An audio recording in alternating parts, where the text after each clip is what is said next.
అందరికీ నమస్కారం. నా పేరు బొబ్బేపల్లి సురేష్ నాయుడు, సర్వేపల్లి నియోజకవర్గ జనసేన పార్టీ.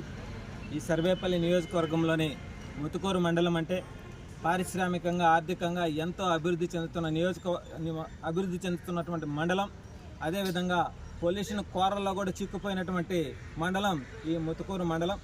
అయితే ముతుకూరు మండలంలో కోట్ల రూపాయలు విలువ చేసేటువంటి భూములని, రెవెన్యూ స్థలాలన్నింటినీ కూడా గత ప్రభుత్వంలో వైసీపీ నాయకులైతేమి, మండల అధికారులైతేమి వీళ్ళందరూ కూడా ఏదైతే మాజీ మంత్రి కాకాని గోవర్ధన్ రెడ్డి అండదండలతో ఆక్రమించుకొని అక్రమ కట్టడాలు కట్టి వాళ్ళ యొక్క భోగాలను అనుభవిస్తూ పంచాయతీకి కనీసం నిధులు కూడా లేని విధంగా తయారు చేసేటువంటి పరిస్థితి మనం చూసాం. అయితే ఈరోజు మండల రెవెన్యూ అధికారికి ఏదైతే ముతుకూరు మండలంలో పంచాయతీ స్థలాలను కాపాడండి, ఏదైతే నారికేళ్లపల్లి పంచాయతీలో 300